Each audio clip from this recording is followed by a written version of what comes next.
time we had a small plane go down somewhere in Africa, and we were not able to find it by surveillance. So the director of the CIA heard about a woman in California that was a medium or something. I don't know the title for it. And she gave him the latitude and longitude of the plane's whereabouts. We located the plane where she said it was. And that's the only time that I have ever experienced something that was inexplicable while I was present.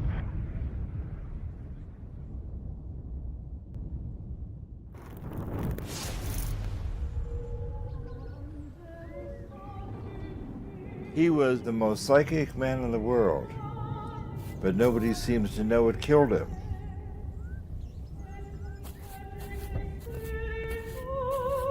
It began with Russell Targ. The physicist in the beret there appeared at my door with a box of documents.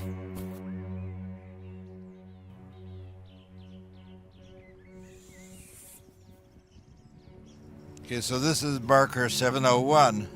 This is where the caretaker told me I should start. And I'm going to see what this is. This is marker 700. So indeed, Pat's grave is entirely unmarked. I think he deserves better than that. This is probably my last opportunity to say goodbye to my good friend Pat.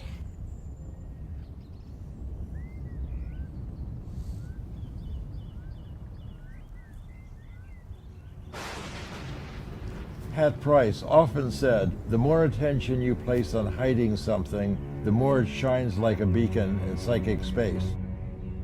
Pat Price died in 1975, and some people believe it was because of his work with remote viewing. Psychic spies, Cold War whimsy, or secret weapon. Some people may have certain psychic powers. This may reassure you, it may alarm you, but in fact, for some years now, the U.S. intelligence community has wagered a modest amount of money on the possibility that such powers do exist. Such powers do exist. But the most enduring experiments have been in the field of remote viewing. We got into it when we discovered that they were in it. We found that many individuals are able to accurately describe what's going on in distant locations, blocked from any kind of ordinary perception. Are you saying that the work you've been doing is classified? I really can't talk about matters of classification, as you can imagine. My name is Russell Targ, and I'm a physicist.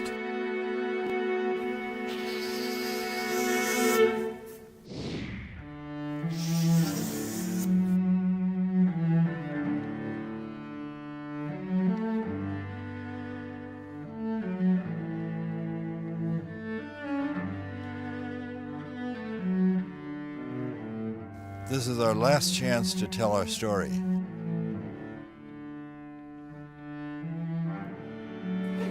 I haven't been on a road trip like this for many years. They always assume that people are immortal. This is the final boarding call for passengers. I hope the people who have seen and used operational material will say, yes, that really happened. Final boarding call for passengers. A huge trove of material was declassified by the CIA. So this is really the first time that the people who were cognizant of secret material can talk about it.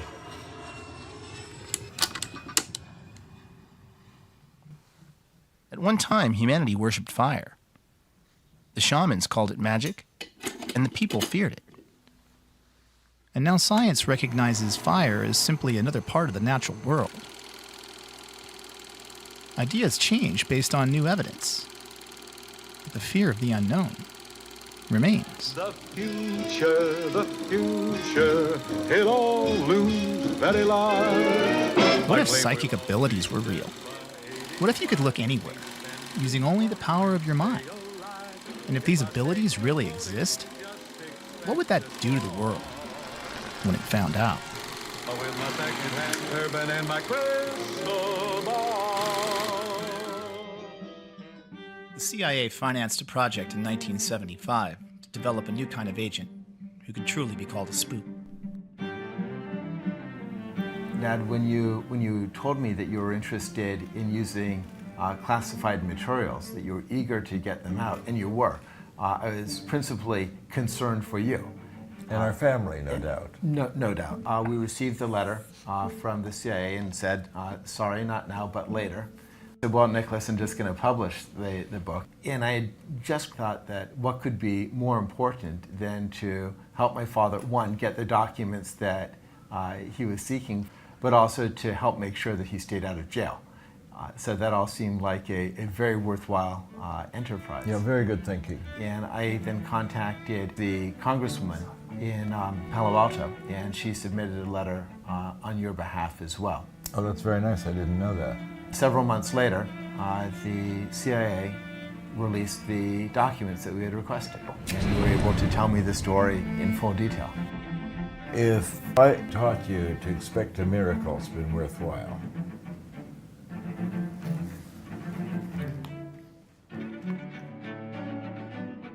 With the floodgates now open, an additional 70,000 documents on remote viewing were declassified. I can now show everybody these pictures without having to kill them afterwards. You can actually take out of thin air information about something you have absolutely no access to, just using your mind.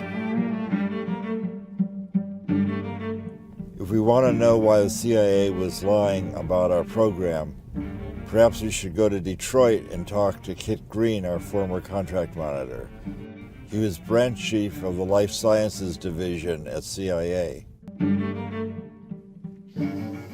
I was given the results.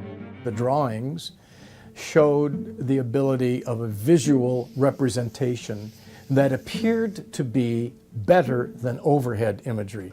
In Pat Price's drawings, it was as if it was from inside his brain that the information was coming, not from his eyeballs overhead looking down.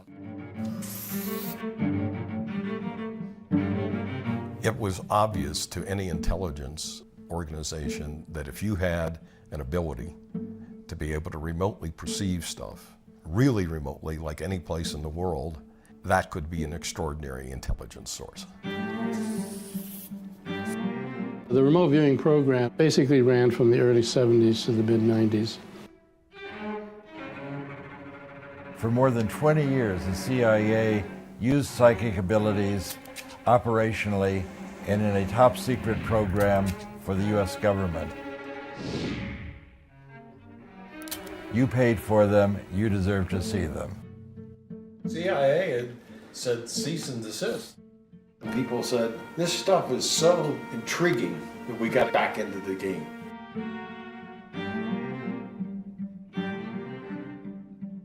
We once found a guy that could see anywhere in the world through his psychic powers. We could show him a picture of any place and he could describe any activity going on there. But he died, and we haven't heard from him since. CIA Director Stansfield Turner, Chicago Tribune, August 1977. Because I believe when he died, he was out in Las Vegas or something, and Kit Green rushed out there. Even though he died unattended in a hotel room, you don't need to make it a medical examiner case, although that's not correct. And he was taken to the emergency room, which I visited. Speaking now as a criminologist, I would have investigated the hell out of it.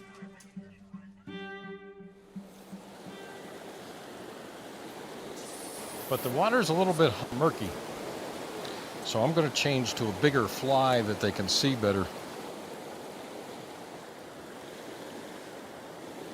Oh, there we go. We got one. So what do you do with it after you catch it? Catch and release only. The cutthroats are now pretty endangered, so you can't keep them. Where The red is, it's like his throat's been cut. Yeah. Ken Kress was our long-term contract monitor at CIA. He was a physicist. Ken Kress became a mythic figure when he wrote a long paper in Annals of Intelligence describing our program, but he's never come forward.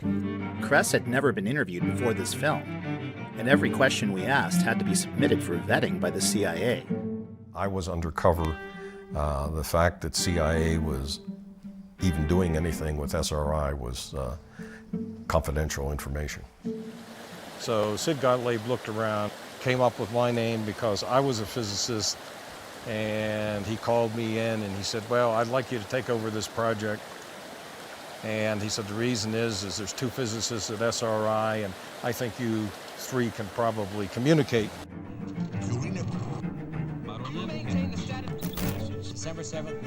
The first series of experiments here at Stanford Research Institute were what the scientists called remote viewing. For example, here is a reenactment of one of the first experiments last year. The subject was a New York artist named Ingo Swann. He was in the room. The experimenters, Drs. Harold Putoff and Russell Targ, were driving away in a car. Their destination was in a sealed envelope. This day it was Palo Alto City Hall. The subject did not know. But back in the room, the subject began sketching and describing where he imagined they might be. Here was the tape recording that he made then. There must be buildings around, and this would be sort of an area enclosed of some sort, a quadrangle or a quad. And then I sort of felt that there might be a fountain around, but I didn't hear any water in it. There is a fountain. That day, it was turned off.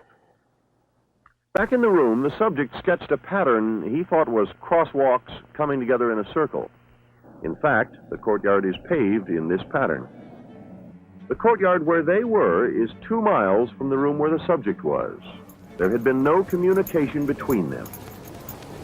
Somehow or another, Kik Green and Ingo got together, but Kik came up with a report, and he sent this back, circulating through CIA, and eventually got to Sid Gottlieb. Gottlieb was already predisposed to look at psychic phenomena from 10 years ago. As the CIA's sorcerer, Gottlieb attempted to raise assassination to an art form. Out of his labs had come many debilitating potions. We knew who Sid Gottlieb was, the director of the famous MK-Ultra program.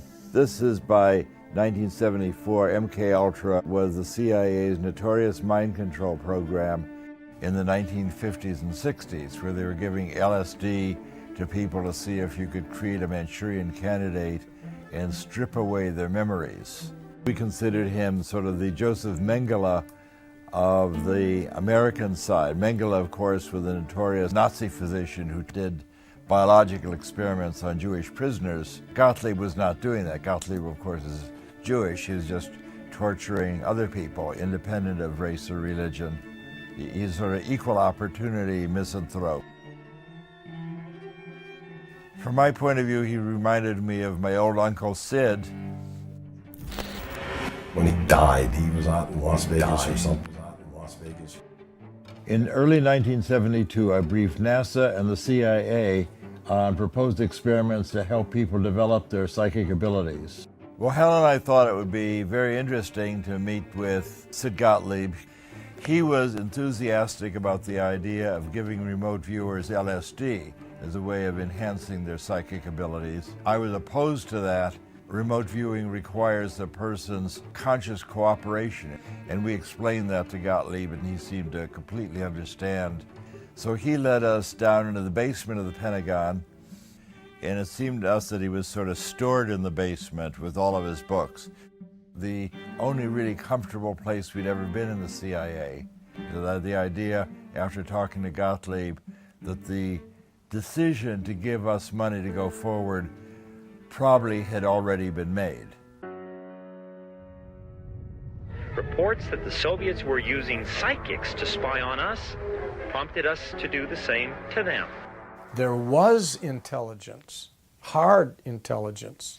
I mean, intelligence that was like really, really good internal program intelligence about what the Soviets were doing in medicine and psychology, that stated that they believed that United States military, United States intelligence officers, and United States scientists would be ripe for recruitment as spies if they were interested in crazy things like psychic research, remote viewing, and parapsychology.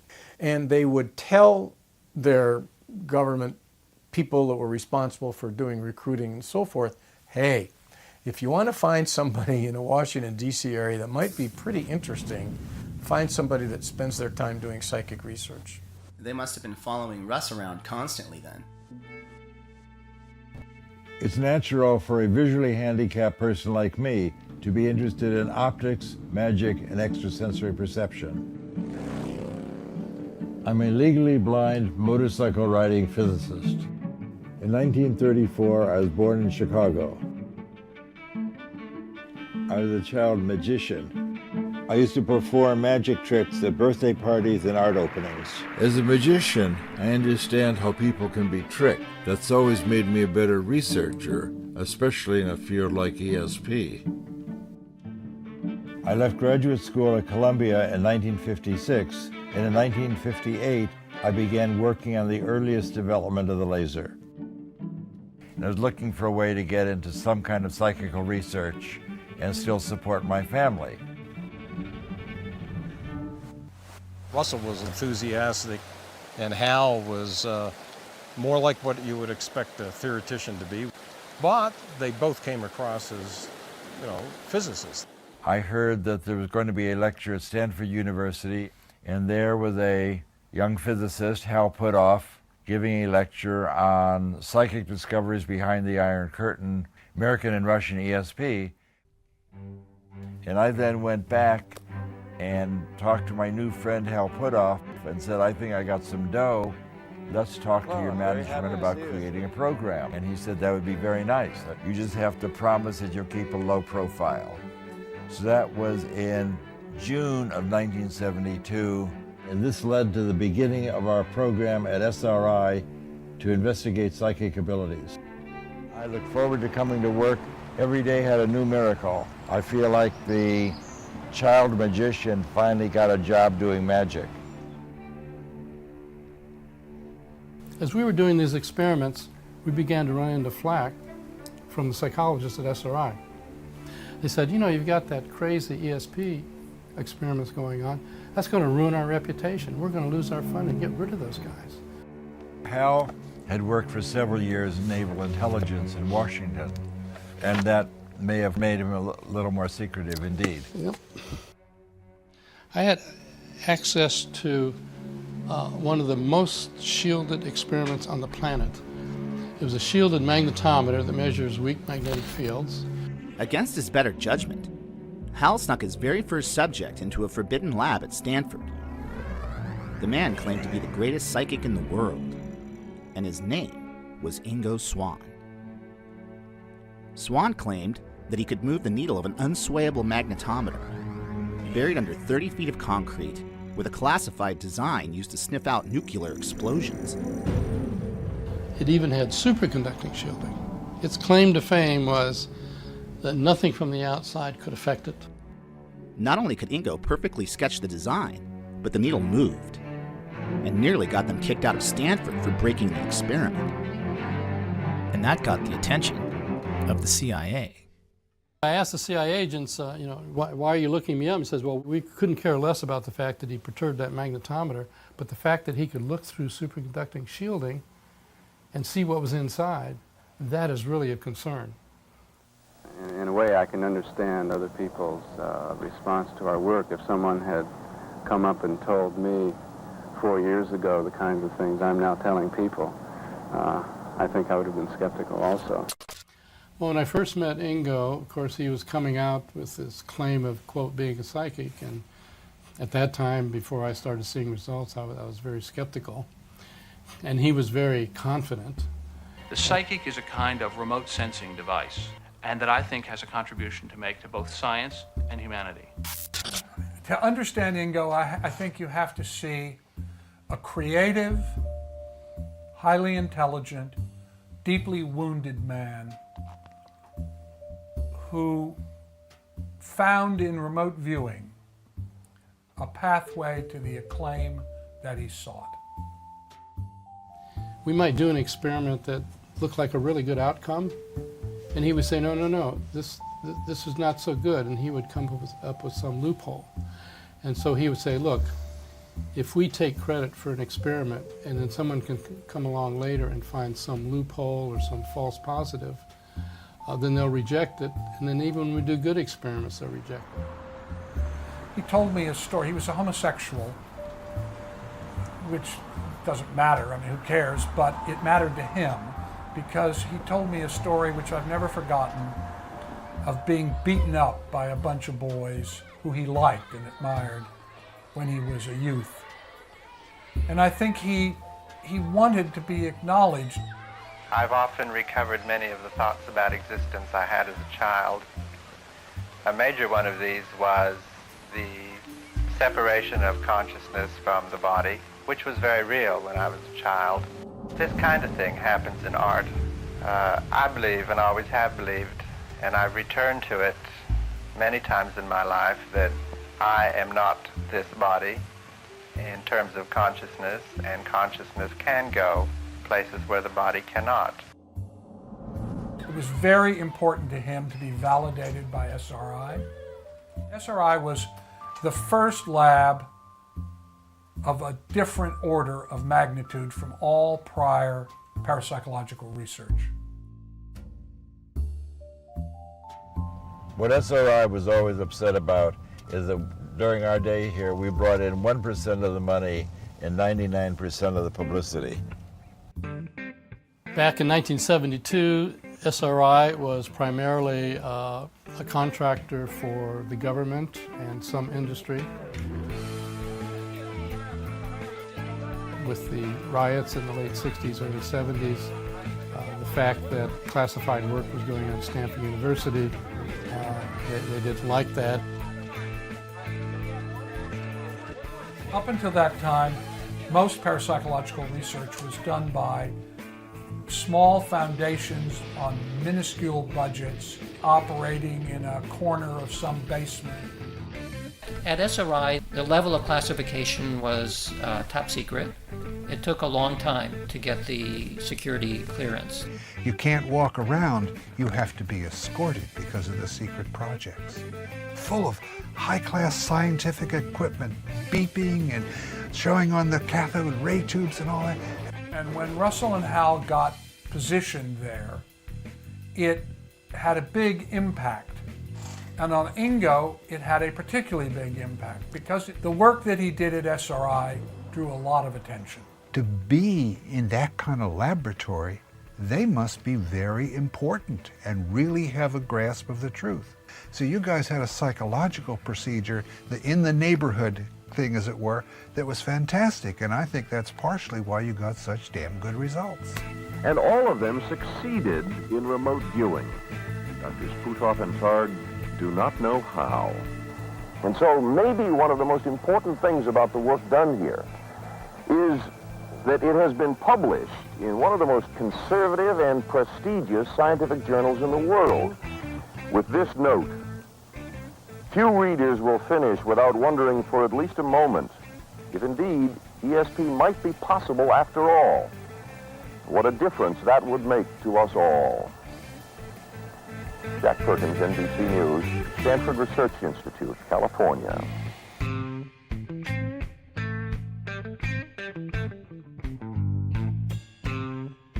Ingo is really the father of remote viewing in the modern era. Before Ingo, people were describing the picture in the envelope.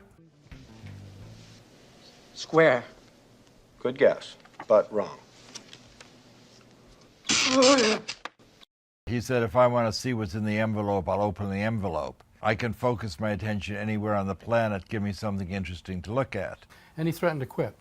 And so we asked him, well, you know, what do you mean? What would you like to do? And he says, just send somebody out in the San Francisco Bay Area and I'll describe where they are. Well, it takes a lot of guts to accept a challenge like this.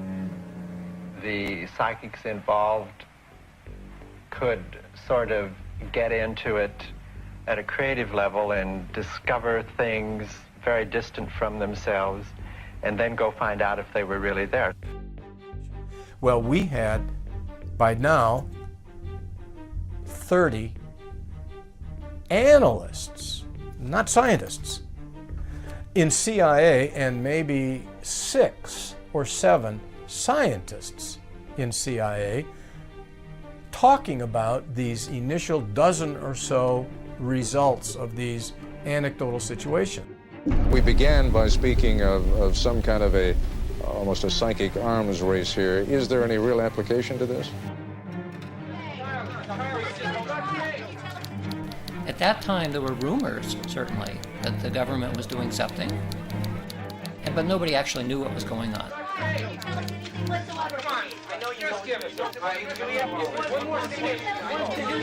Why are the intelligence communities chasing after this thing called remote viewing?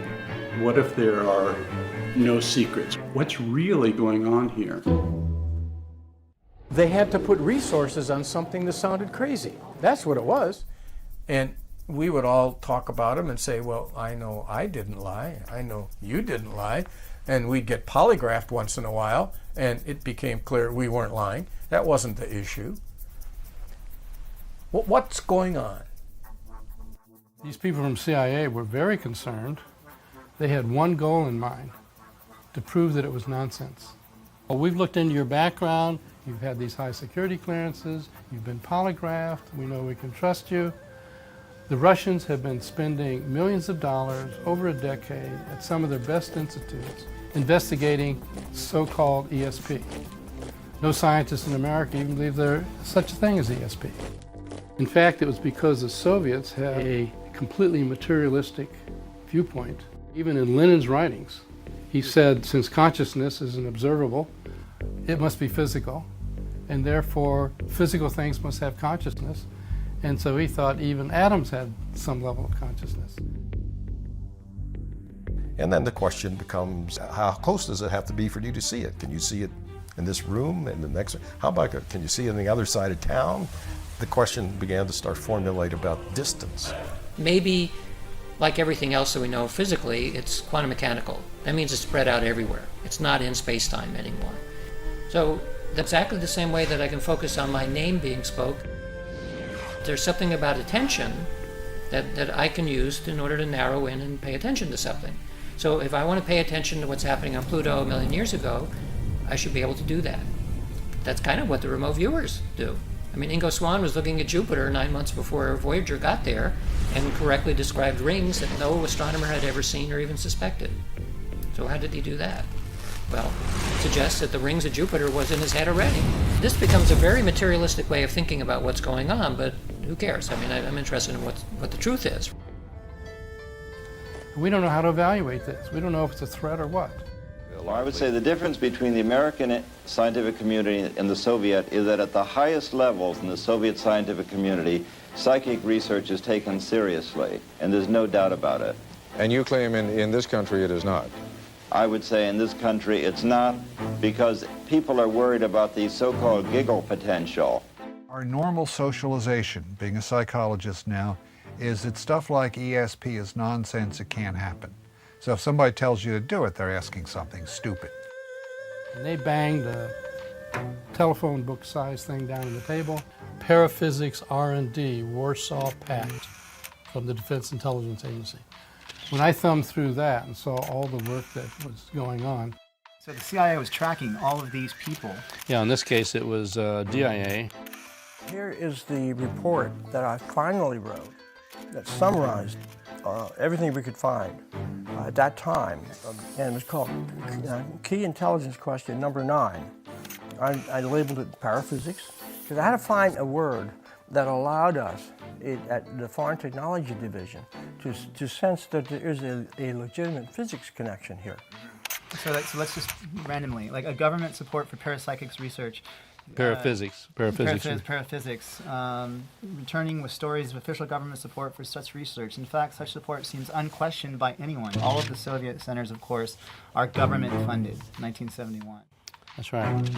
So especially over there, since everything was government funded, you had to take it more seriously. In principle, this document forms more policy than anything else that goes on in the intelligence community. And why should the intelligence community be interested in it? To access information, in a generic sense. You can use it for communications, like to remote places, submarines, and that came up later. I thought they'd laugh me out of the room. So what was their reaction when you Positive. said that? It was positive. You got a positive reaction? Yes. They said, hey, this is good stuff, follow it. When he wrote his first report, Dale Graff had no idea what he was getting Defense Intelligence into. Despite a series of remote viewing experiments that beat the odds at over 1 million to 1, the CIA was still skeptical. The Army, CIA, DIA, they all had remote viewing programs eventually, but it all began with the NSA break-in. The real operational work began not with the bang of bullets and bombs, but with a whisper. I'm sorry, actually I misdirected you. You were on the right. No, we should be up there. About 2 psychics and 2 laser physicists that broke into the most secret NSA site that ever existed. It was a whisper that would eventually be heard around the world. The CIA had a new secret weapon. There was a hiatus, and then Sugar Grove came along. And somebody says this cockamamie thing, well, now what we're doing is we're doing remote viewing by coordinates. And I say, what? It was codenamed Scan8. The Scan8 program was started by Ingo Swann, and in that program, where we were using coordinate remote viewing, a viewer described what was located at any geographical coordinate of latitude and longitude, and would then describe what's there. And they tell me what this is. And I say something like, well, you're going to have to prove that to me. And the door opened at the end of the hallway, and a guy walks out. Could you give me some coordinates, just map coordinates of a place that you know? He says, this will do it. He says, I'm positive you don't know anything about what's there. I said, perfect. I took them. And then Kit gave Hal those coordinates that nobody knew about.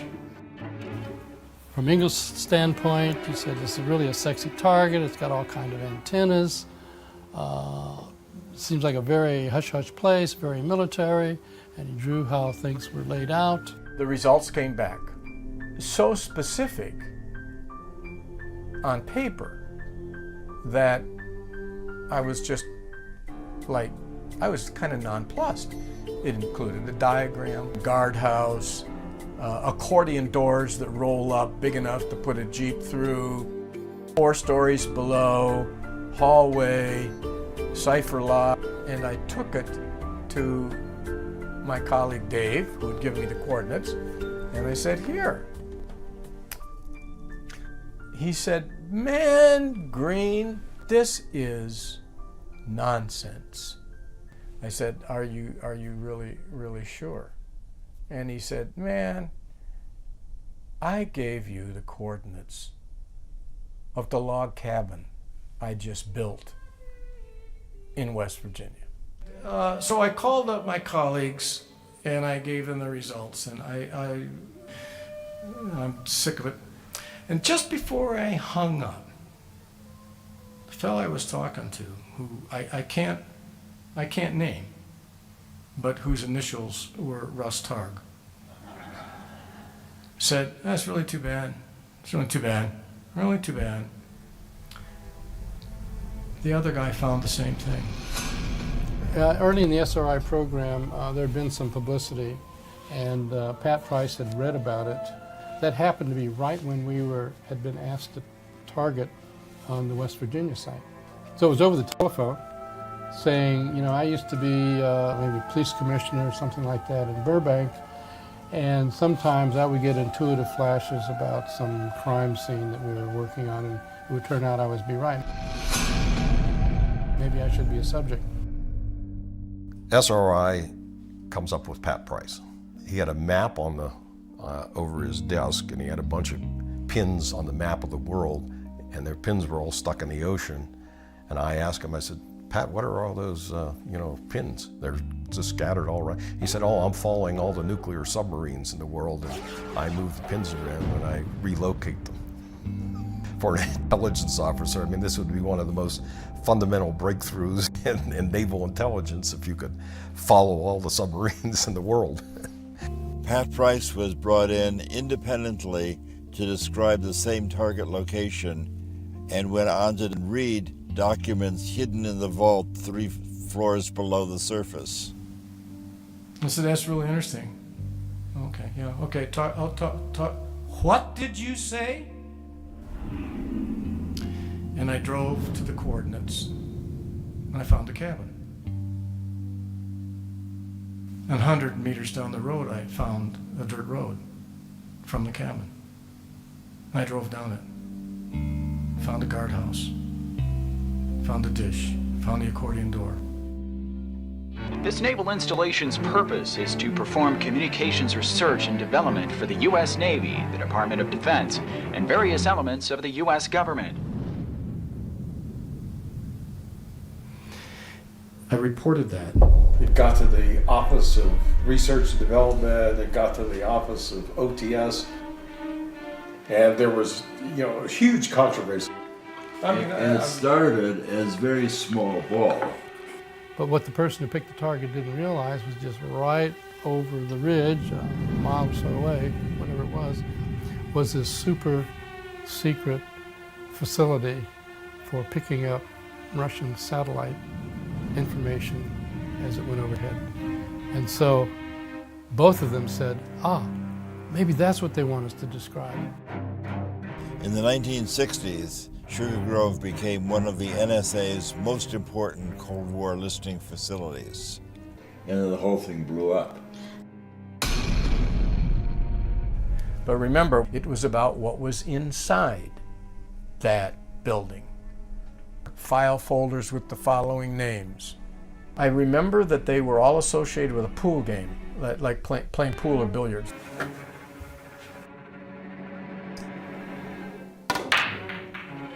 Filing cabinet on the north wall labeled Operation Pool Cue. 4-ball, 8-ball, rack up. I'm saying, this is reminiscent of his visit to the place that Kit took him. Within 48 hours, I had security officers in my office at headquarters. And they were grim-faced and they were upset. And I was told this officially, it's been made public.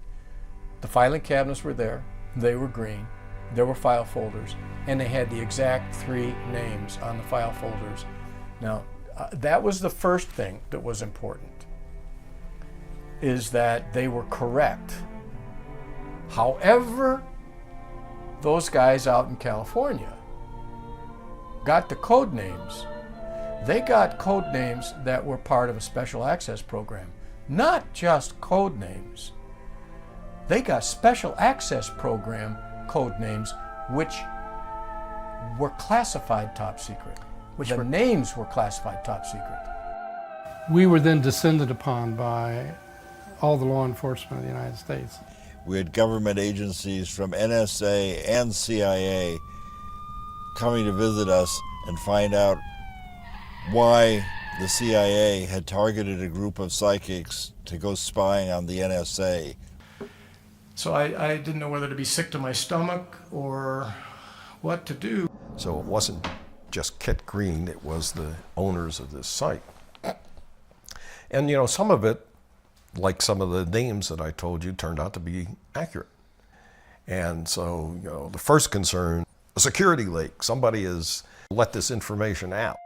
If I was director of intelligence or even the president, and I was briefed on what you just told me about those code words, I would think that this was either a propaganda thing, or I would think that there's a guy who could probably look inside a nuclear missile silo and give me the launch codes. And that guy is really important, and potentially dangerous. It's either a hoax, or it's real. I know. Now, if you're asking me where I sit, it's in the latter. You know, what really is going on here? Do we have a counterintelligence issue where people can do this sort of stuff against us? And of course, the other side of it is, hey, can we do it against somebody else? How would it be if we spent half of our time on operational targets for the CIA and half of our time doing research? And he said, I understand what you want to do. That would be fair. Everybody knew that there had to be some foundational science or this stuff would never be accepted. Stanford Research Institute has been conducting an experimental program in the field of psychoenergetic effect. I had Hal and Russ bring Uri Geller to me, who was supposedly one of the psychokinetic people who could take and bend spoons and do other magic kind of things with materials. And we had an experiment set up. 15 drawings were placed in double-sealed envelopes in a safe for which none of the experimenters had the combination. This is Geller's representation of what he believed was sealed in the envelope. This is the most off-target of the drawings that he did. As you can see, he is quite elated about getting the right answer. Hey, this is real. Don't you try to debunk this, because it is scientifically proven. And I can tell you the agency did a little background check on Uri and found that he might be working for some other government, shall we say. And so he was just dropped. There were security concerns. The worry was that there was national security information that could be gathered. What he said was that he mushed his head into a safe, and these words popped into his mind. When a CIA analyst reads this and says, what does that mean if I have a document on my desk that I consider highly sensitive and classified, that there could be some Russian psychic 1,000 miles away reproducing what I'm looking at? Suddenly the lights came on, and we had CIA money and fresh support for our research. Our CIA handlers warned us to be wary of bugs, phone taps, and even honeypots. Bring these personal problems to me. We could see anywhere, and they had unlimited resources to back up our claims. We even had a degree of fame among those in the know. It was like a dream come true.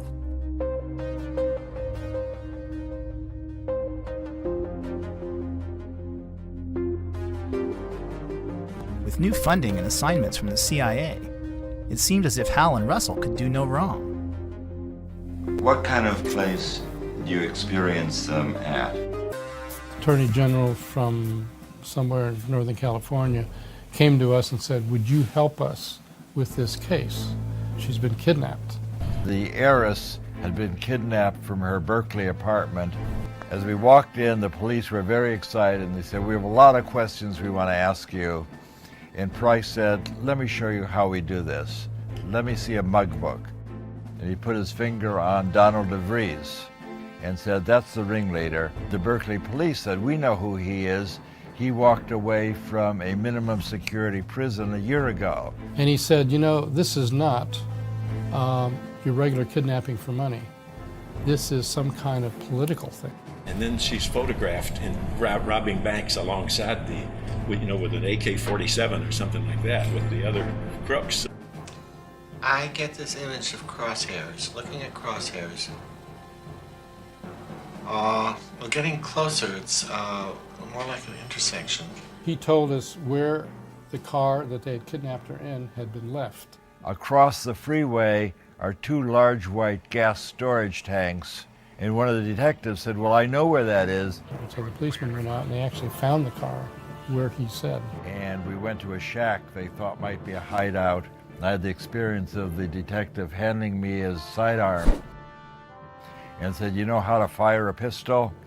And I said, I happen to own an automatic. Yes, I do.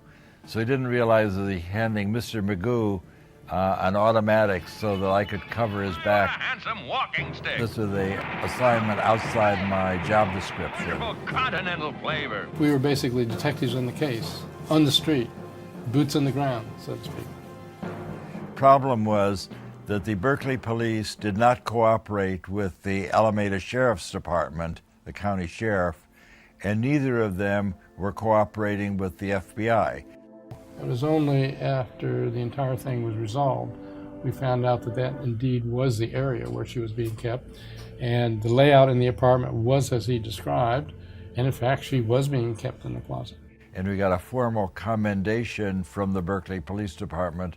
Unfortunately, a lot of people got killed in the meantime.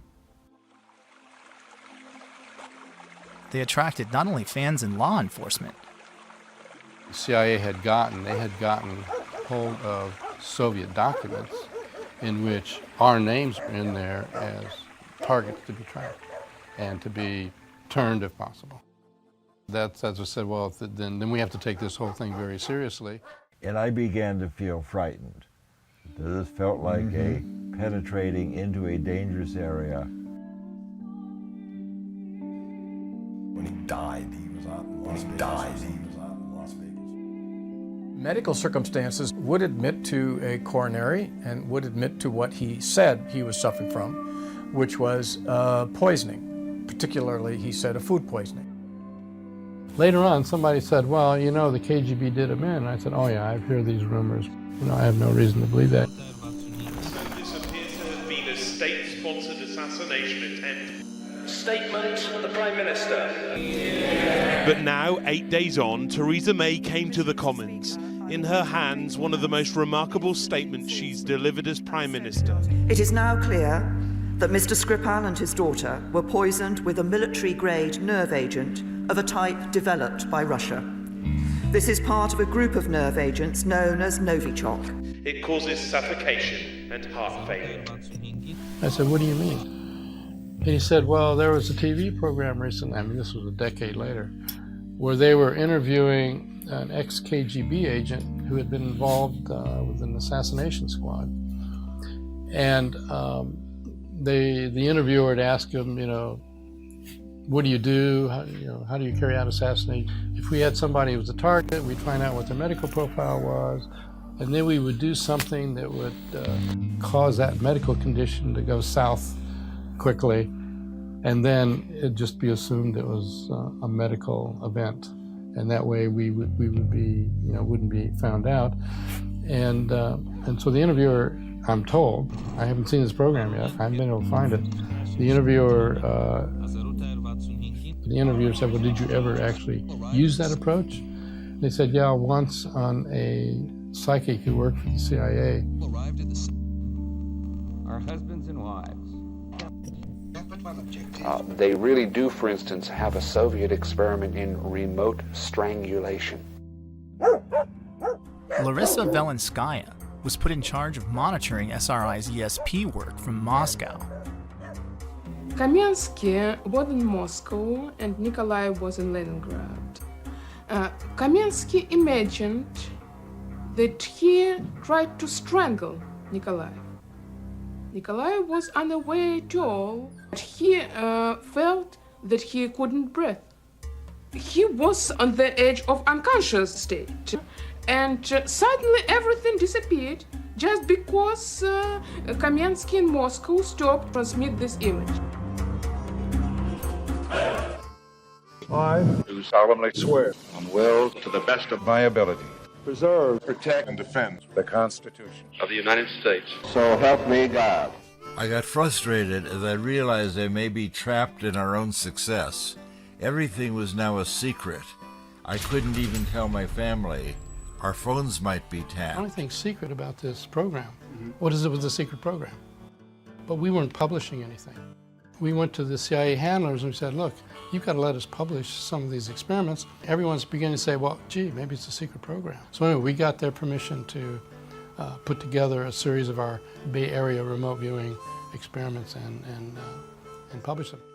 They wouldn't let us publish the hot stuff, and they didn't care about the bigger implications of our work. Maybe I had made a deal with the devil. I said, have them go back and get some more. Well, the obvious thing was to do something on the operational side. So I started searching around for a project that would have some impact. It was a research facility. That was all that we were going to tell them. So this was our very first #1 Soviet site. Pat Price was the remote viewer in this case. The CIA people came and just gave us coordinates and said, you know, look here. And so he leans back in his chair, puts his glasses on, and I'm looking at him and I'm saying to myself, why does he put his glasses? He said, I put my glasses on because I can see better remotely when I have my glasses on. And I'm sitting there thinking, yeah, okay. We sat down with our coffee and I said, here's the target, Pat. What do you see? Next morning, they came back with a sketch. And we showed him the picture. So I go over and I say, well, I've got this science fiction fantasy crane. Well, we looked at that and, you know, were quite frankly astounded at the similarities. And he unrolled a big picture of an R&D facility, and right in the middle of this facility was a photograph of a giant gantry crane. So the sketch on the left is what Price produced, and this one is the one that is derived from the from the sketch from the photographic image. He said, oh, this was a huge crane. He said, I saw somebody walk by and the guy only came up to the axle or something on the wheels, or up to the top of the wheels. Pat, what do you see about underground? He said one of the big things they're doing here is making these 60-foot spheres out of steel. They're actually 58 feet. What I was told was the analysts of Semipalatinsk did not know about the gores. They finally rolled out a 60-foot diameter steel sphere that's part of a containment vessel for a particle beam weapon to shoot down American surveillance satellites. Exactly what Price described.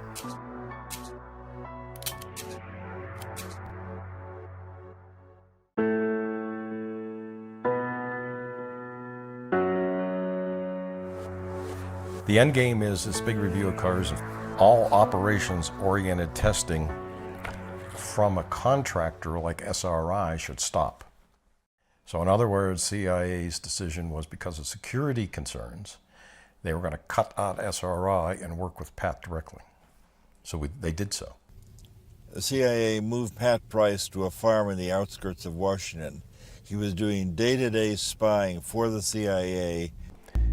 We've broken into some foreign embassies in foreign countries, and we bugged them. And we have the operational files. So what we did is we got Pat Price, and we brought one of the people who had made this entry into the room with Pat. So we gave him a photograph of the outside of the building, but the goal of those operational people was to find the code room of the embassy and basically bug it. So they needed to get in the embassy, find it, place a bug, and get out before the guards opened up the next morning. He supposedly located the physical place in the embassy that was the code room area. So, according to the operations guy, yeah, he found the place and they should use him again. He was inside the code room.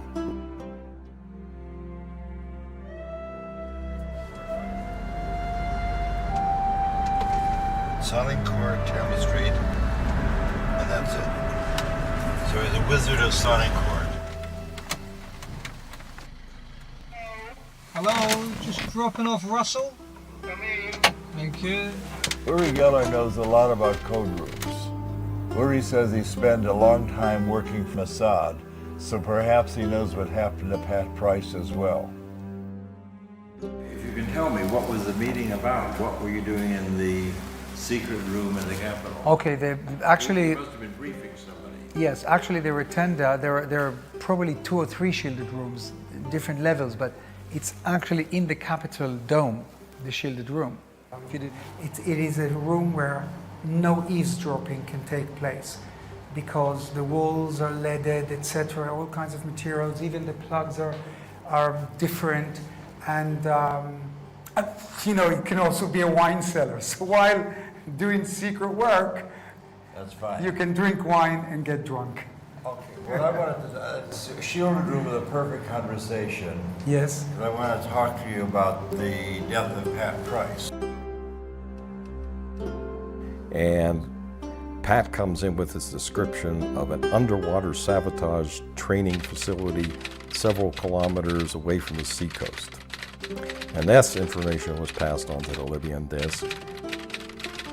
They saw a facility, basically, where he said that they hadn't seen before. And a few days later, Pat Price died. This was the end of Pat Price. CIA hired Price away from us, and 4 months after joining the CIA, Price was dead. And the big question is, was he killed or was it a natural death? Like in the movies, you want to know, did he jump or was he pushed? What do you think? The emergency department people said that there was an individual that came in with him with a briefcase that showed the attending physician in the emergency room his recent EKGs from Greenbrier, which was the facility that I knew that we'd taken him to get his cardiological workup some months ago, and basically said, look, here's the guy had rampant serious coronary artery disease. He had a heart attack, so even though he died unattended in a hotel room, they decided, they meaning the hospital and the police, to not make it a medical examiner case. So they didn't do an autopsy, although that's not correct. And the man disappeared with the briefcase, with the notes. They never took any records of it. Body was removed and cremated. And then they called his wife. Yeah, wow.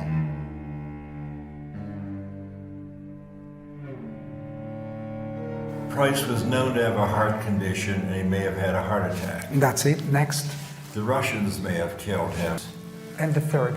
My opinion Yes. is the CIA discovered quickly they had a terrible problem. After Price's death, it emerged that his church may have been attempting to blackmail the IRS using classified documents.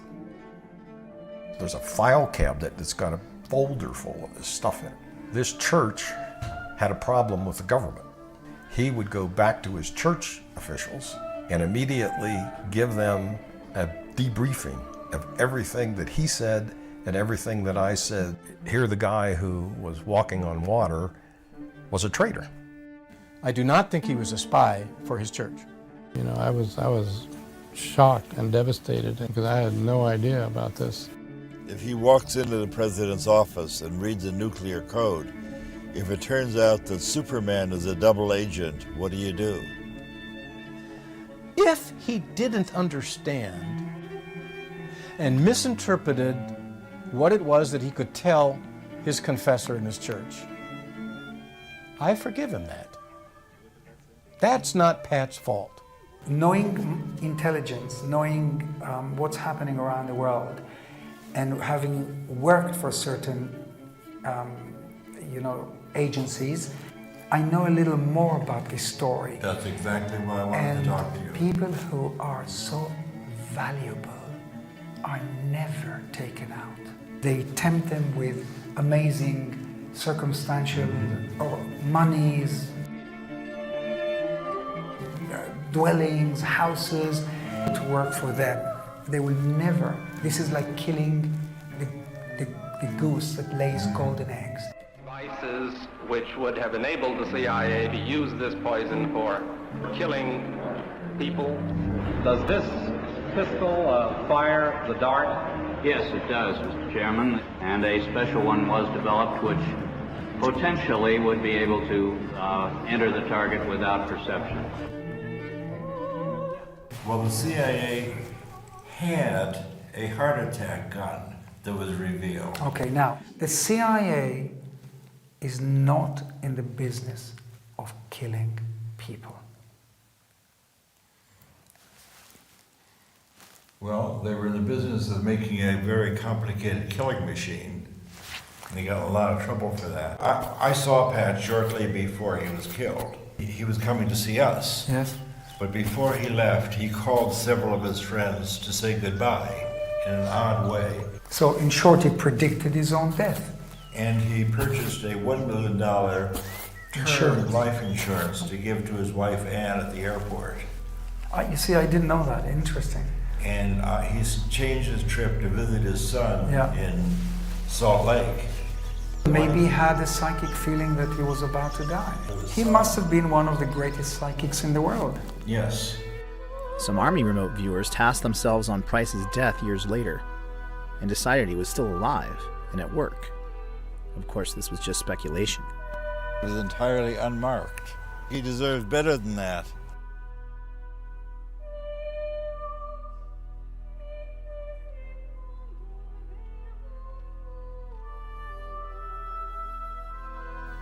Shortly after that, Hal and I were called back to Washington for an investigation. What the CIA had hoped to squash by eliminating SRI's contract would only grow after an Aviation Week article released after Pat's death perfectly matched his description of the gores of Semipalatinsk, something no one else in U.S. intelligence knew. This shook the halls of power and set into motion new fears about Russian psychic spies. The question is, why? What was happening in July, August of last year? The House Committee on Intelligence Oversight decided there must be a security leak that gave the California psychics information that no one in the rest of the intelligence community had.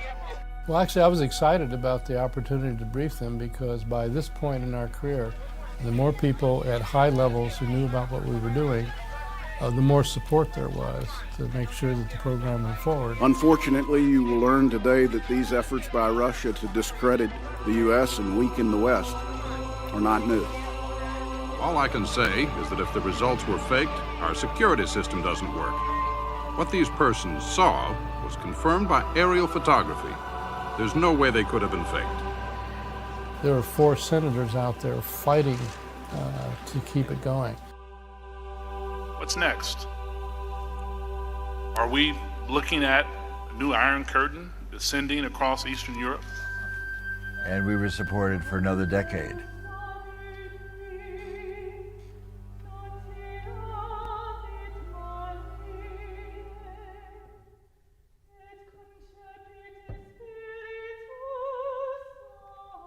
One physicist said, there was no point in teaching physics anymore because we'd learned all there was to know.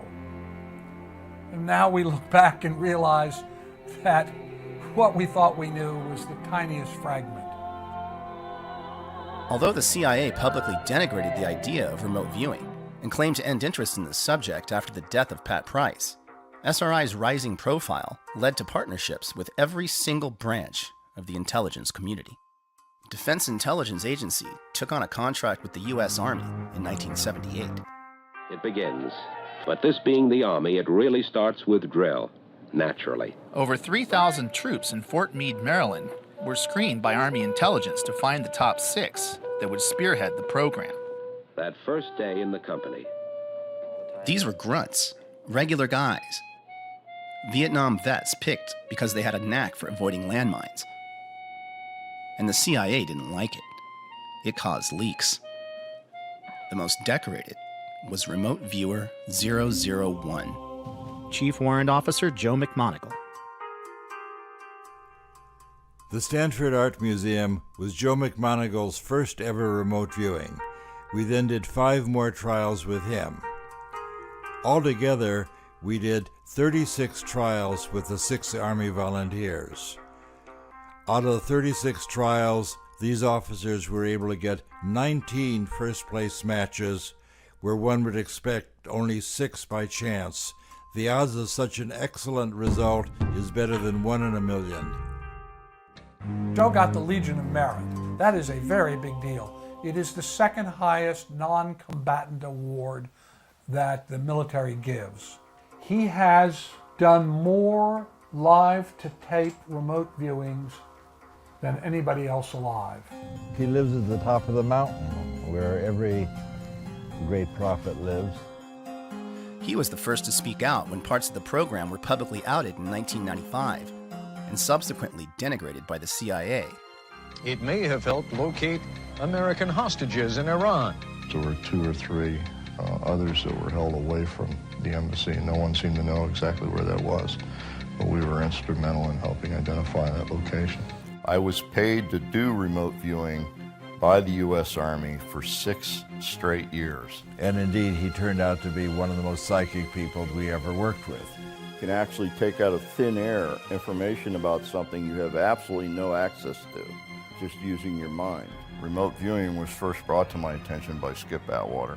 It occurred to me I had been 9 or 10 years doing this counterintelligence work, and I said, Colonel Webb, I brought this book called Mind Reach, and if what they say in this book is true, there's a huge gap in our counterintelligence effort here.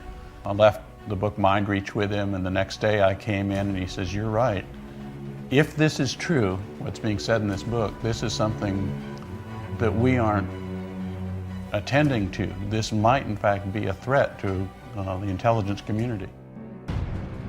One of our greatest operational successes was when Joe McMoneagle pinpointed and described an enormous Russian submarine in a location where it was totally unexpected. There was a very, very large building. We didn't have enough intelligence by ordinary means to know, well, what is being built inside that building. The building was hundreds of yards from the water. What I decided through remote viewing was that they were probably constructing a new submarine. And the submarine was unique in that it had twin hulls. No, the hulls were actually stuck together this way. So it was a twin-hulled, very wide submarine. It was half again larger than any submarine in existence at the time. It had dozens of new capabilities, and I said they're going to launch in 120 days. And this was all disagreed with by the senior officer from the CIA. He made arrangements to look at the area 114 days later, and they in fact had launched the largest submarine ever built in history. It's called the TK-089, the Typhoon class submarine. The only response we got from that individual was, it was a lucky guess. And that individual was Robert Gates. Did you at any time feel that this was worth the taxpayers' money?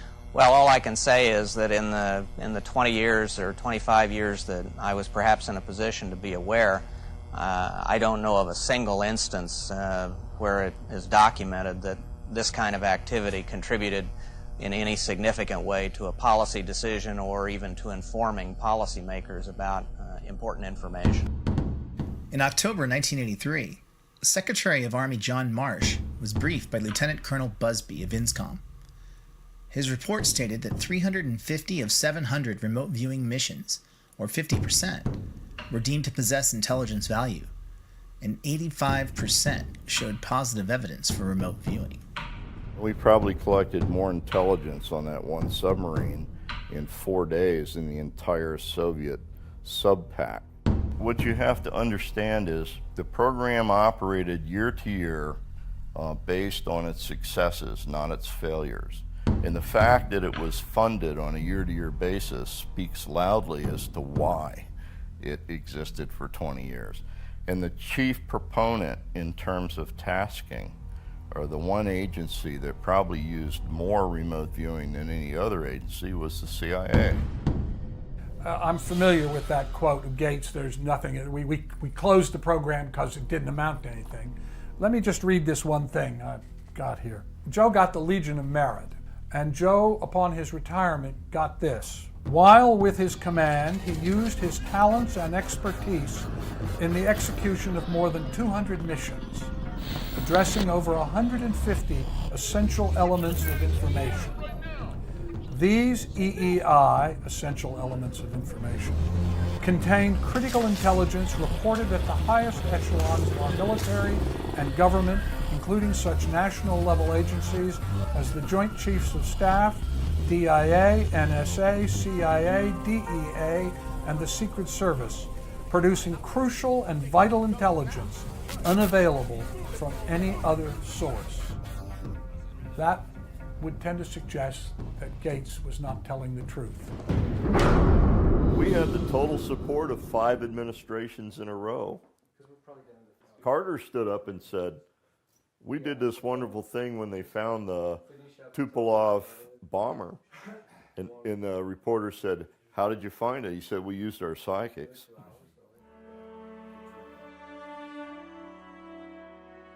We're on our way to see President Carter and talk with him about our mission to find a downed Russian bomber in Zaire. We helped him pull the Soviet bomber out of the jungle before the Soviets could find it. Let's see if he'll acknowledge that, as he did in his recent autobiography. One time we had a small plane go down somewhere in Africa, and we needed very much to find out where that plane had crashed. And we were not able to find it by surveillance. So the director of the CIA heard about a woman in California that was a medium or something. I don't know the title for. And she gave him the latitude and longitude of the plane's whereabouts. We located the plane where she said it was. Now, that's the only time that I have ever experienced something that was inexplicable while I was president. One evening I'm called into the office. I was working late. I said, we understand that you have some people that can find things. I said, yeah, I have the SRI contract. There are people on staff there. So they said, well, this is really a top secret, burn before reading kind of project. Here's a picture of an airplane that's missing, and how can we get into Africa and get to the airplane before the Soviets get there? It was a defector. He just took the airplane south until he thought it ran out of fuel, and he punched out, and the airplane kept going. But it still had fuel. Now, that's why they couldn't find it. It wasn't there. I said, well, that's because you're looking in the wrong place. Look over here. Because by this time, an entire intelligence community was involved. She drew this. So I took this sketch. This is a sketch. And I handed it to the search team. And so I'm looking at this huge map. And it's 200 miles this way, 200 miles down. So she looks at that map and goes up to the map and says, well, over here, here's where it is. The X, where the pin went into the map. And they sent a helicopter out to investigate the area. And shortly after they landed, a native comes out of the jungle carrying a piece of metal. And it turned out it was from the airplane that crashed and was within about a mile of where it was, where the actual site was. All the information was in the field before the airplane was found. And the CIA did a special check on that to make sure, and so did NSA, to make sure that my story did hold water. The information was there before we knew where it was. The woman who drew the sketch, referenced by Dale and President Carter, was an Air Force officer. She and an SRI remote viewer, also crucial to the case's success, have never come forward. The research out of SRI showed that remote viewing had no predictable scientific limits or even theories to explain it. As the team racked up success after success, higher and higher up the chain of command, the question was asked, how can any of this even be possible? I said, well, we've done this remote viewing experiment, and the results are very significant. He said, one of those guys is blind, and the other one's crazy. Now, the perfect team for examining psychic abilities. That's what I thought. Oh, boy. There's, of course, no way to deal with people who don't want to know. A storm starts brewing, and we get a new director of Office of Research and Development. He could not accept the reality of paranormal activity. He said he knew that this was not real. And a guy in the back of the room jumped up and said, I know what this is. Somebody's taking notes to see which of us are gullible. Well, whoever's taking notes, I want you to know, I'm not buying any of this. And he marched out. A week later, I came back and I said, did you evaluate it? Can you tell me what you thought about it? And he said, no, I didn't evaluate it. And he said, I'm not going to. And I said, what? We're fundamentalists. There may be something to it, but it may be demonic. We don't have anything to do with this. You are working with people who are in league with the devil, and you're part of the Antichrist movement. And I picked up the data and walked out. And deniers who think there is no consciousness beyond our skulls are a powerful force in American society, are anti-science because they do not respect or accept facts. They are people whose worldview is based on faith of a very particular kind and belief in dogma.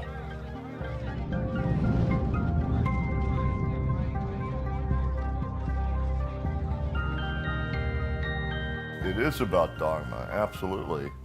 From a religious standpoint all the way down to, I mean, people that are afraid of it, which is half the people on the planet, so damaging. I had a senior senator in camera, in a meeting in camera, stand up and say, "You, sir, are doing the work of the devil, and you will burn in the fires of hell," and walk out. That's a senior lawmaker. And then in the same meeting, when we broke for coffee, I had another senior lawmaker hug me and whisper in my ear, "You're doing God's work, son." Now, which one scares you the worst? I think sci research is important because it's an essential part of reality which science hasn't yet taken note of. Furthermore, there's a lot of misconception around people just assuming without any proof that there's no such thing. It's just a piece of dogma, and science should not be about dogma.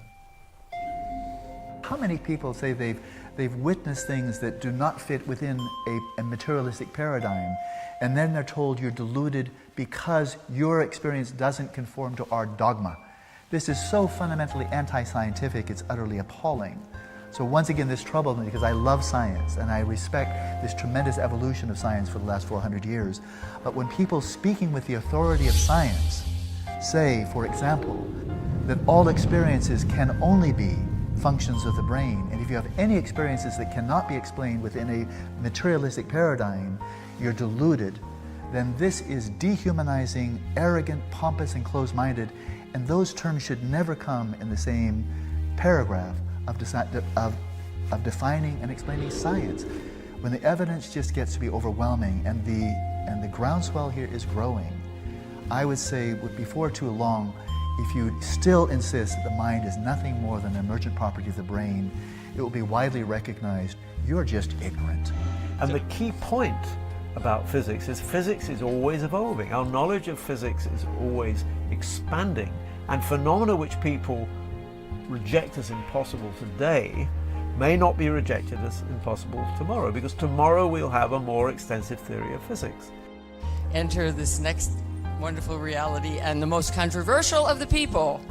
And it shocked me that they found anything to object to. This is a hardcore scientist. Well, I'm very happy to be here. My name is Russell Targ, and I'm a physicist, and it's my great pleasure to tell you about the remarkable work we did at Stanford Research Institute investigating psychic ability.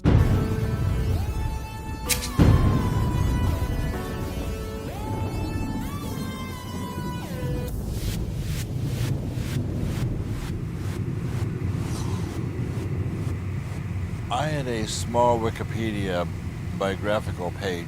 This described that I was born in Chicago, went to Columbia, worked with Hal Puthoff on the pseudoscience called remote viewing. So we had a chance for fish and chips and a cup of tea. We must be in England finally. That's right. There's a time when I was ill and I didn't want my biography to be that one-dimensional. So I wrote in that I had been a pioneer in the development of the laser and published many, many papers in lasers. And the Wikipedia masters kept erasing all my laser papers. They said to me, people are not interested in your laser work.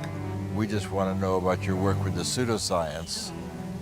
And I said, well, Most of my life has been spent with lasers, and they wouldn't allow me to do that. They banned me from Wikipedia.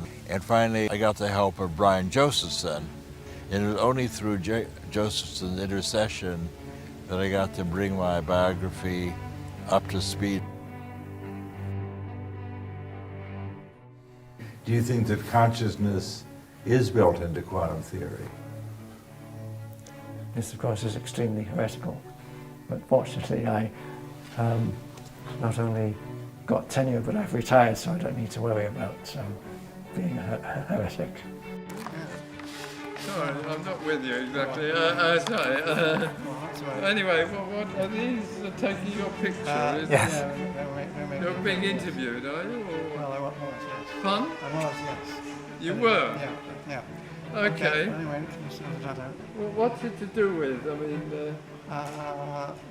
it's really about some research work. What? Research work, yeah. Research stuff? Yes. Okay. So you're okay. able finally to tell the complete truth. Well, actually, people would probably not contemplate getting rid of a Nobel Prize winner, so I had more or less had freedom in what I could do. Funding was a different matter. They actually told certain people, we'll fund you if you work with anybody other than Josephson. But will you tell these fools I'm not crazy? Make them listen to me before it's too late! By and large, the critics who've been interested enough in our work to come to our laboratory, we have asked them to take part in experiments and experience remote viewing themselves, which is often very accurate indeed. One of the biggest skeptics was Undersecretary of Defense Walter LaBerge, who kept hearing leaks about the mad scientists of Menlo Park. So he decided to pay a visit in his Air Force helicopter, landing on the SRI campus lawn and causing quite the dust-up to Hal and Russ's low profile. Although he thought it ridiculous, LaBerge allowed himself to become a subject, and despite no prior psychic experience, he correctly and in great detail imagined where his attaché was hiding. He then became one of the team's biggest supporters, along with other senators, congressmen, and generals who dropped in on the lab and got similar results. It was becoming apparent that this was a common ability, but how could they show that when it was all secret? Their first clue to how common intuitive abilities are came when a remote viewer didn't show up for work. So I had a chance to go to San Jose, Costa Rica, center of a mountainous country. And then each day, a remote viewer back in Menlo Park, California, to describe where I am. Well, on a particular day, I had a chance to do a trick. I got an airplane, I flew out, and I landed at an island that belonged to Colombia. It also turned out that on that day, the remote viewer didn't show up. So Russell decided, well, okay, I'll do the remote viewing. What can I do? So Russell's trying to suppress this data, but it just keeps coming in. He says, okay, well, I guess I'm wrong. I mean, I no reason to be in an airport. And not only that, I see ocean at the end of the runway. And I know there's, ocean is miles away in San Jose, Costa Rica. Well, in fact, that's exactly where I was because I'd taken this little side trip. Did you actually take that picture, or is that a standard picture? Somebody else took the picture who, when we had this data, they went out and took it from the same angle. Showing that even a scientist can do good remote viewing. This led to a request from their CIA handlers to bring in someone with absolutely no psychic ability to get a baseline against their best. That didn't work out so well. She was statistically the best results they ever had, even better than the infamous Pat Price. We were asked to bring in somebody who was willing to be a control person for the program. And I chose to work with Hella Hamid, who's an old friend of the family. She promised me she had never done ESP experiments before, and she would be very happy to be part of our program. This is a remote viewing experiment with Russell Targ and Hella Hamid. Today is Friday, October 11th, 1974. It's 20 minutes to 4 in the afternoon. Russell Targ and Hella Hamid are in the first floor laboratory at SRI. Hal has left SRI. He will select a randomly chosen destination. I was looking up at this structure that must be 3-4 stories high. a weird zigzag going horizontally like a series of mountains, sort of peaks on top of each other, can be their shapes. Side of the structure seems to be open to the sky too. Squares within squares within squares, going downward like into a trough. It's definitely some kind of a conduit. This is just where Hal Puthoff was standing at the time of Hella Hamed's very first remote viewing. Perhaps the most dangerous secret of all, the one that Russell Targ has worked his whole life to release, is that anybody can be psychic. And we have a target now that requires a drawing or description.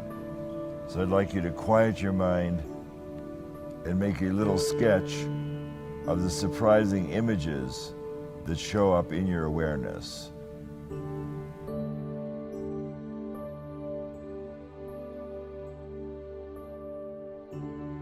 want to get on paper the shape and the form pertaining to Paul's location. You have Paul and Cynthia in a bright green dress, located at some interesting place.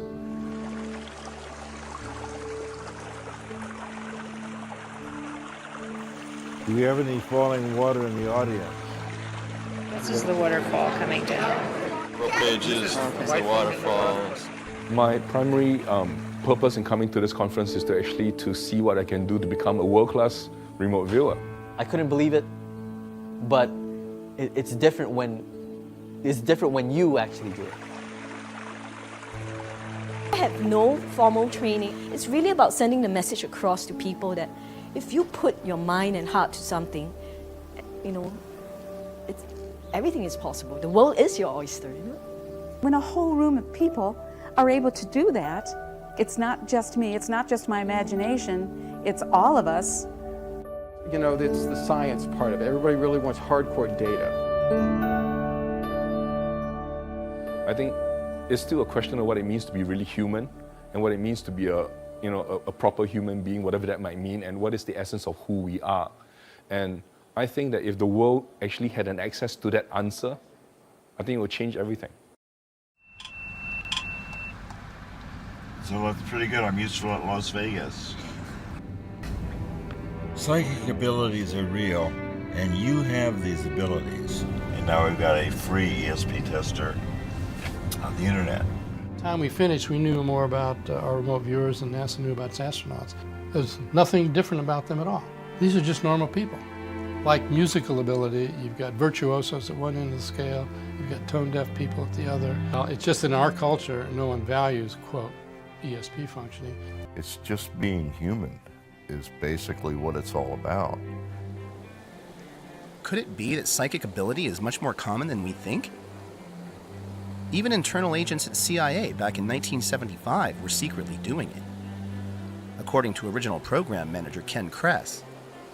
Now, it turns out a couple of people around OTS, a lady by the name of Francine and a man by the name of Ed, they decided they wanted to be subjects. And they were CIA employees now. These were not SRI employees. Actually got them involved with a Libyan analyst. I got gibberish, as I remember, from Francine, but Ed was an engineer. So he comes up like Pat with very specific stuff. He says, what I see is a Soviet radar that is involved with an air defense system. He goes on and on with all this stuff. And so I package all this up, send it to the Libyan analyst, and he said, we have an agent that we have not vetted who says similar things. And I said, that's news to me. See, when they were with us, it was not clear whether they had come to see if there's defects in our model or whether they had come to be trained, or both. Yeah, well, there may have been a slight subterfuge, shall we say, in that I might have sent them out there as evaluators, and they may have been motivated as participants. By 1981, the program had become more and more operational. The government was less and less interested in research. I wanted to be free of all this secrecy. Which, from a scientific standpoint, was not so good. But on the other hand, of course, from the funding standpoint, can't complain. And I brought that to our contracting officer, and he said, Russ, you know we're not doing research anymore. And I said, well, we look at this, we think about what we're doing. He said, I'm not paid to think, I'm paid to find out what DIA wants you to do and then see that you do it. I was heartbroken. Hal and Ingo were more secretive than ever, and now Ingo was in charge of the Army psychics and had made the program so complicated that only he could teach it. And I got a note from my partner, Hal, questioning whether I was really making a contribution to the program. What the most interesting data at SRI pointed to was exactly why Russell wanted to leave. It was a secret so big, he felt that if the general public could truly get it, it might bring enemies together, and it might even change the world. Russell was kind of the idea man, was always kind of pushing the bad scientist type of thing, where he actually looked the part to some degree.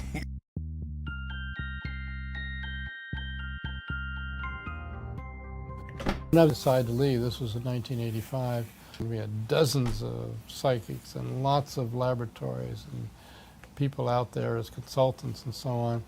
And I ended up spending all my time not doing research, but handling personnel issues and funding issues and writing grants and proposals. I'd get up in the morning and I'd say, well, you know, actually I could be getting back to research. Mr. Gorbachev, tear down this wall. I say no more secrets. SRI's intelligence work with psychics would go on for another decade, mostly unnoticed, until one of their greatest covert triumphs became their most infamous leak. Remember Jimmy Carter's telling of finding the downed Russian bomber in the Congo? In 1995, President Carter recounted that during a talk to Emory University, accidentally outing our top secret program to CNN. Students submitted questions on numerous topics, both serious and lighthearted, and as always, President Carter answered them all. The release of that information contributed to the end of the remote viewing program at SRI.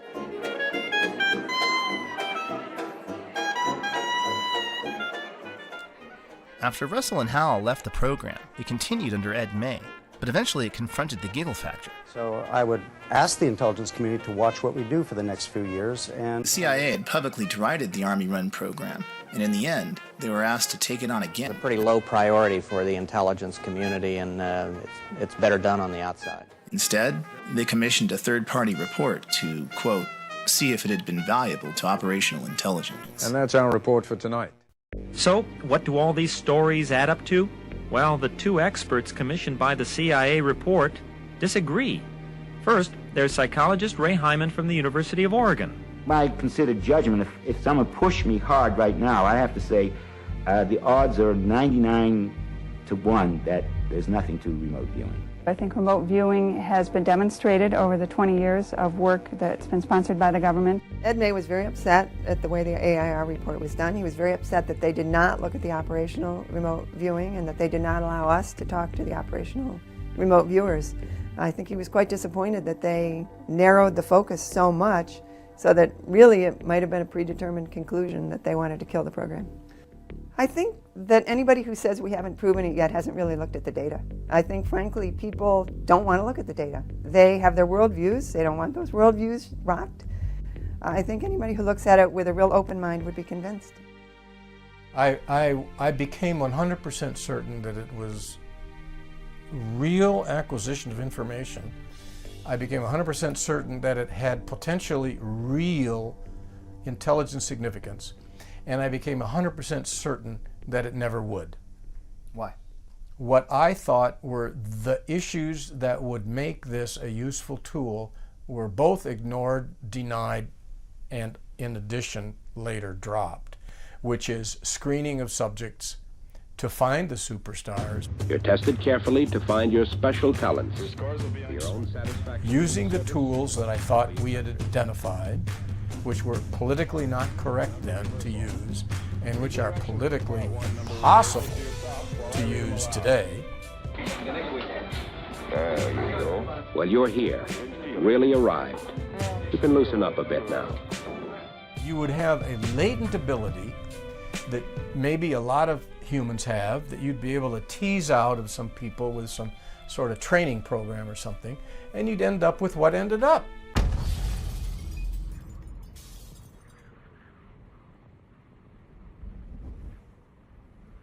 After we did our report, a few months later, maybe a year later, I received a phone call from somebody who worked high up in the government, and he wanted to know if this was for real.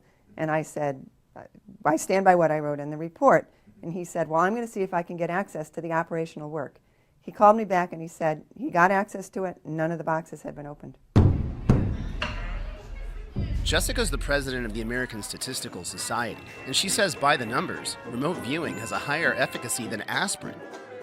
What was the CIA trying so hard to hide that they wouldn't even allow their best data to be seen? And why did the CIA dislike those regular Joe Army guys so much? We had the total support of 5 administrations in a row. 5 straight administrations supported us, Russell. Privately.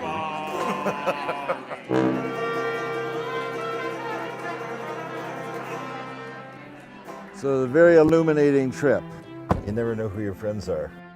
Since I was told by the DCI the project was over, that was it. It was over. Ken was removed as CIA program manager shortly before Pat Price's death, and he assumes that CIA involvement ended with Price.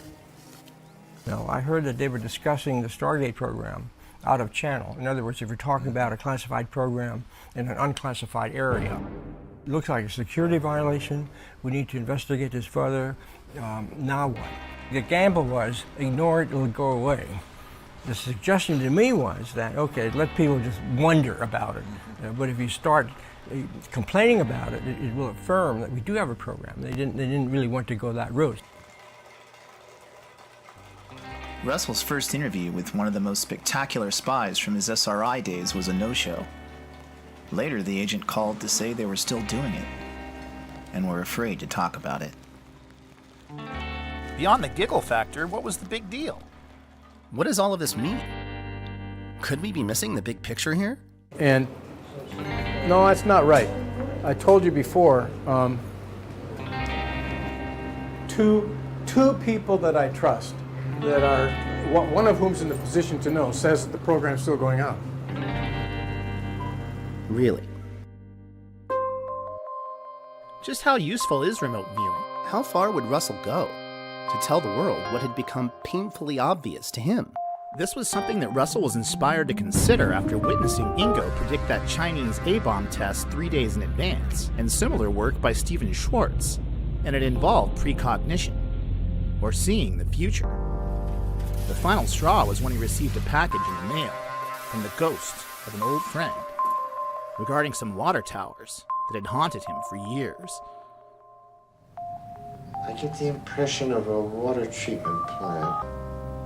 It looks like water storage tanks.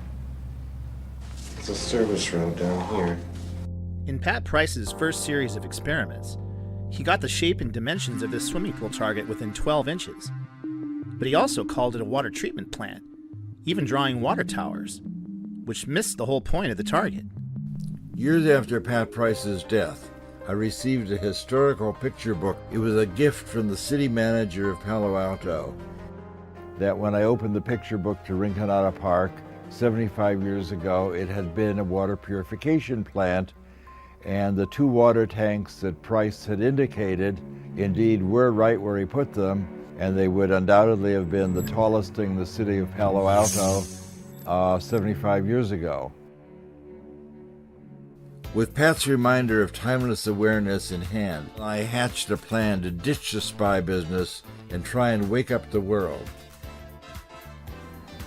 At 9. This is the Commodities Exchange in New York City, circa 1983. It was right here Russell Targ's new company, Delphi, decided to tell the world that they were psychic.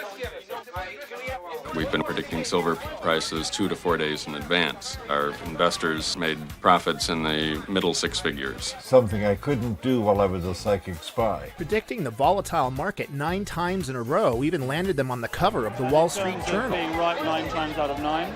Again, being right in anything in life 9 times out of 9 is unheard of. But some of the more spectacular and successful trades were actually on the short side, or they were making a prediction in anticipation of the market coming down, so going against the trend.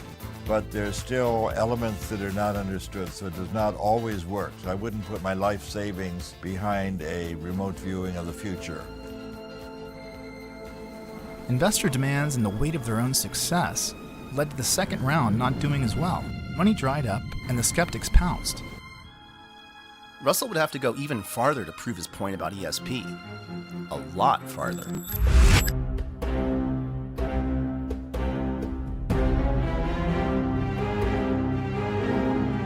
When they first invited me to come, and their letter to me said, please come to the Soviet Union so we can exchange propaganda. I didn't have a big concern about that. I trusted Russell. He went through the process of asking permission.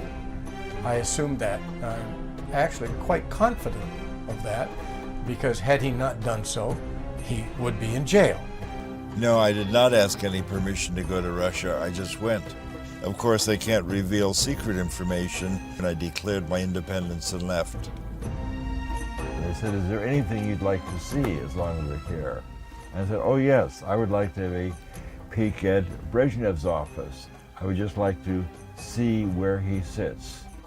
We were once targeted to describe Premier Brezhnev's office in the Kremlin with Hella Hamid. Who was the control person initially. That's right.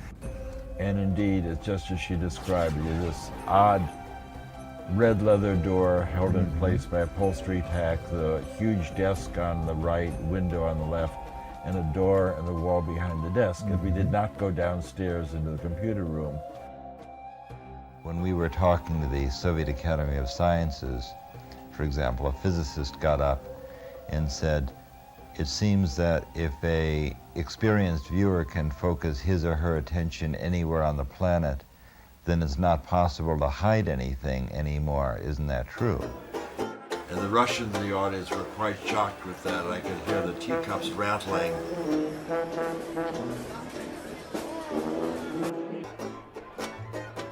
The very idea of secrets is not our true nature. Openness is. 40 years ago, I stood in this exact place. I don't think anyone really expected Russian and American scientists to work together.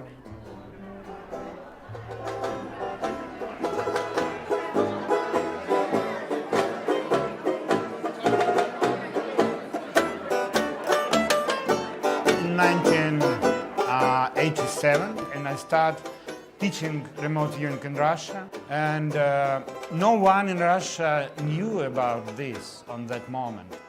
Yuri is one of the Russian psychologists that Russell met during his travels. And now, he's come out of the cold and brought some friends. And I decided to go to United States of America to take training from Russell Targ for the first. It was first for Russell Targ. Little did I know when I left SRI that the Russians would become capitalists. Nowadays, Russians are invading. Having watched the end of the Soviet Union as a cadet at West Point and then fast forwarding to today, I'm a little bit lost. Now, Russian people are very enthusiastic about remote viewing. Да, в России я преподаю дистанционное видение, и у меня компания, мы делаем прогнозы и предсказания на спортивные события. На сегодняшний день точность предсказаний в районе 75-80%. В России за эту точность очень хорошо платят.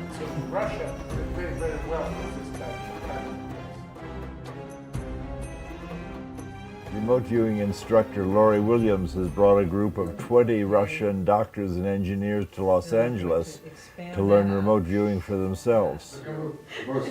So the event she was asking about had already occurred. So the subconscious job. I got a phone call from a man that with a strong Russian accent, and he was asking me if I would be willing to teach remote viewing to Russians. We are not remote viewing yet. And so when he called and said, why don't we do something in Los Angeles? Then it just sort of grew from there. We started planning this about a year ago, this class in Los Angeles. So. We're going to do a quick review. Благодаря тем инструментам, которые мы здесь получаем. Okay, so the students all received individual targets, so no one's viewing someone else's target, they've all got their own. And we've actually been working on these targets for 4 days. By viewing something repeatedly, it creates a memory path to the target, makes it easier to view. It's a bot. So most likely it's a person. Он занимается какой-то исследовательской деятельностью. He did some research. The cosmos of the universe. Что-то связано с космосом. Something with space. Something involving space in the universe. Humans have been asking these deep questions about the nature of their reality, and these are just using the tools of our society to ask these deep questions in a different way. The ancients did too, and they're with what they had available to them. The scientific model has to change continuously to accommodate our knowledge.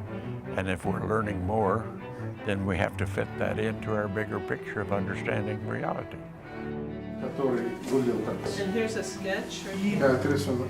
Что-то транспорт. Да, это скетч.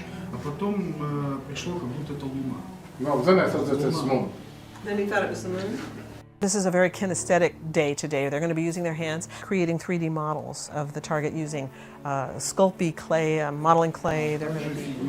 Еще один объект, сделанный человеком. There's какие-то лапы. He got about it.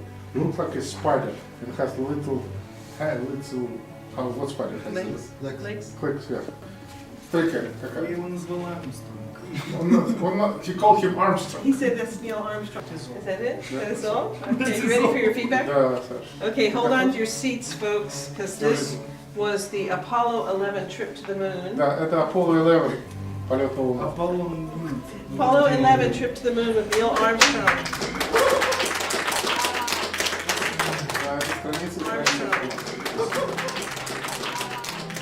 Now that's truly what we refer to as a holy shit moment.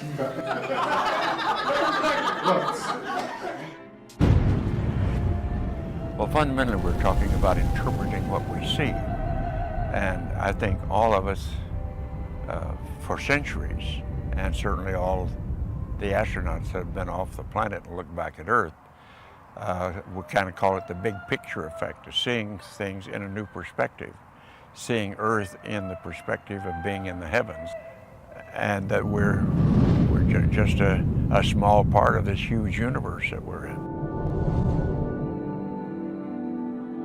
I had completed my major task for going to the moon and was on the way home and was observing the passing of the heavens, the magnificence of all of this.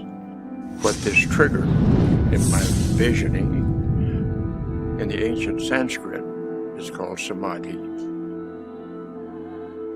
It means that you see things with your senses the way they are, but you experience them viscerally and internally as a unity and a oneness accompanied by ecstasy. We are stardust, and we're all one in that sense.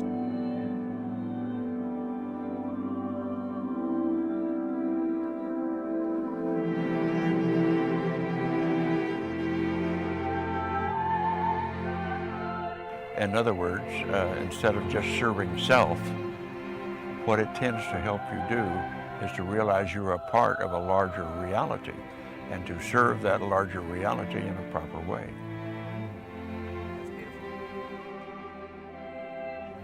So I'm not so sure it was all about collecting intelligence and how well we did. The evolution of consciousness itself is expanding. Consciousness itself can evolve, and I believe that's probably towards what I call empathy. The main idea from all of our research is that there is no separation, especially no separation in consciousness. More than machinery, we need our humanity. If the world were to accept this research, we would have to recognize that we are not isolated within our brains. We would have to recognize that we live in the earth, not on the earth.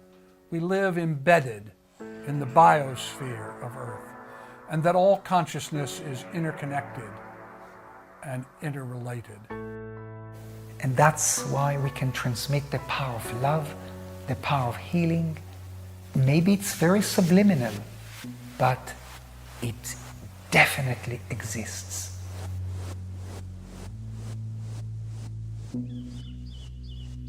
I came across this and said, you know, there's a lot of people who think you're nuts, but you know, hang on, and maybe you're not. We should always be open to our imagination, because once in a while, some of the imaginations will come true. So I think it's time to close up and move on.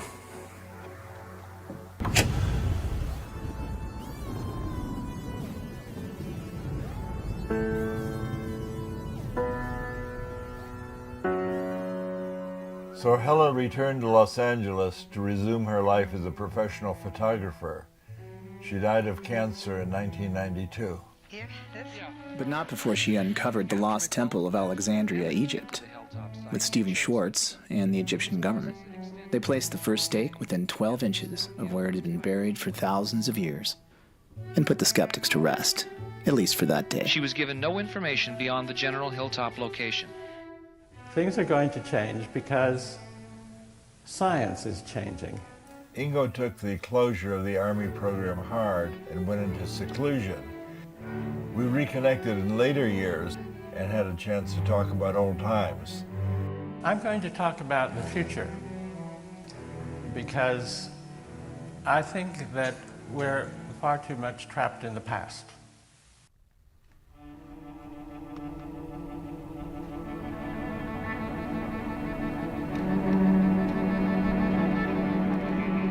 And Sam got very talented cellists who had not remote viewed. They went into an expanded state and got impressions. They then took it up to the composers. Atmospheric, like... Two not opposing but interrelated forces. Triplet up and down. What was the feedback? Well, they didn't know what was in the envelope. It's very, very close. It's very descriptive of bugs. So playing it, listening to it kind of makes you itch. Kit Green says he still consults for the CIA. You know, Green, think. And I have. I've thought about it for many years. I'll give you the answer.